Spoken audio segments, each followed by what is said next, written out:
سلسلہ تو جب کوئی فوت ہوتا ہے تو اس کی بھی کیفیت ایسے ہی ہوتی ہے۔ بیٹے پہلے ہر روز قبر پہ جائیں گے، پھر ہر جمعرات کو جائیں گے، پھر عیدوں پہ جائیں گے۔ ایک وقت آئے گا عیدوں پہ بھی کوئی نہیں جائے گا تمہارے پیچھے۔ پھر دنیا داری کے دھندے، یہ لالچ کس کام کا؟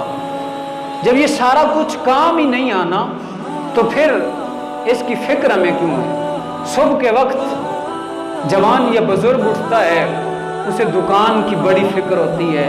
اگر فکر نہیں ہے تو رب کو راضی کرنے کی فکر نہیں ہے۔ اچھا، یہ کبھی سوچا ہم نے کہ صبح کے وقت جو مالک فرشتوں کے ہاتھوں ہمارا رزق بھیجتا ہے، ہم اس وقت سو رہے ہوتے ہیں تو رب کی بارگاہ میں فرشتے کیا جا کے کہتے ہوں گے؟ کبھی یہ سوچا ہم نے؟ اور یہ جو رب ہمیں آرام دیتا ہے، خوبصورت شکل بھی دی، پھر دن دیا کہ یہ کمائیں، رات دی کہ یہ آرام سے استراحت کریں، اور پھر وہی آرام دینے والے مالک کو ہم آرام کے پیچھے اگر بھول جاتے ہیں تو کبھی سوچا رب کو جواب کیا دیں گے؟ صاحبو، یاد رکھیے، اللہ کو یاد کرو، اللہ کو راضی کرو، تو تبھی دنیا میں بھی کامیابی ہے، آخرت میں بھی کامیابی ہے۔ دنیا میں کئی ایسے لوگ آئے جنہوں نے بہت کمایا، بڑا شہرہ تھا، بڑا نام تھا، جب دنیا سے گئے تو دونوں ہاتھ ہی خالی ہوتے ہیں ان کے، اور کفن ویسا ہوتا ہے جیسا غریب کو ملتا ہے۔ غریب و امیر کا جب کفن بھی ایک طرح کا ہے تو پھر یہ آکڑ، یہ وڈائی، یہ نخرے کس بات کے؟ مسجد میں نہ آنا، اللہ کے ساتھ دل نہ لگانا، یہ کیا سوچ رکھا ہے ہم نے کہ صبح سے شام تک خوش گپیاں دوستوں میں وقت گزر جاتا ہے؟ کبھی اللہ کو اور اللہ کے رسول کو ہم نے یاد نہیں کیا۔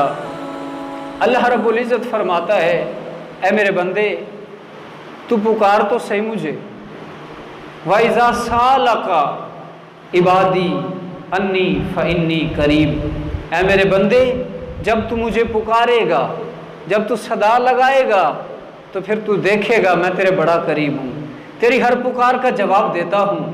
یارو، آج میرا کوئی دوست، میں اسے بلاؤں اور میرے بلاوے پہ وہ دوڑتا چلا آئے تو ساری زندگی میں اس کی تعریف کرتا پھروں، اور رب جب اپنے بندے کو بلاتا ہے، جو بندہ دوڑتا چلا آتا ہے رب کی بارگاہ میں، بتاؤ ذرا رب کتنا خوش ہوتا ہوگا۔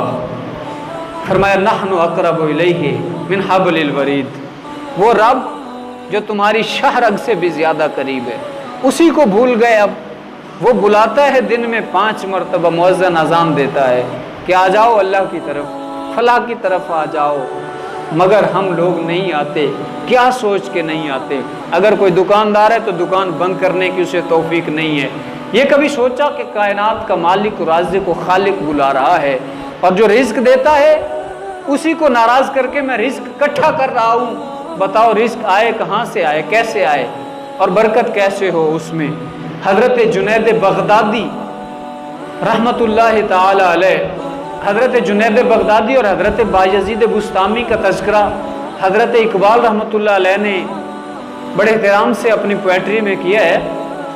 حضرت جنید بغدادی ایک دن حمام پہ گئے حجامت بنوانے کے لیے، تو حجام نے، نائی نے بال بنائے، پھر مونچھیں سیٹ کرنے لگے تو حضرت جنید بغدادی اللہ کا ذکر کر رہے تھے، تسبیح پڑھ رہے تھے اللہ کی، تو نائی نے کہا حضرت یہ اس طرح ہے، اسے نہیں پتا کہ میں کسی مولوی پہ چل رہا ہوں یا عام انسان پہ چل رہا ہوں، ذرا تھوڑی دیر کے لیے یہ ذکر روک دیجئے، تمہارے لب ہلتے ہیں، کہیں یہ اس طرح تمہارے ہونٹ کو کاٹ نہ دے، تھوڑی دیر کے لیے ذکر کو موقوف کر دو، روک دو۔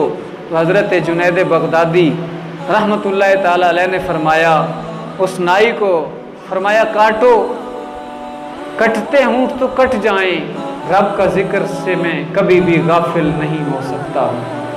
یہ ہیں اللہ کے بندے جو ایک لمحہ کے لیے بھی اللہ کے ذکر سے غافل نہیں ہو سکتے، اور ہم وہ ہیں کہ کبھی ایک لمحے کے لیے رب کو یاد نہیں کیا۔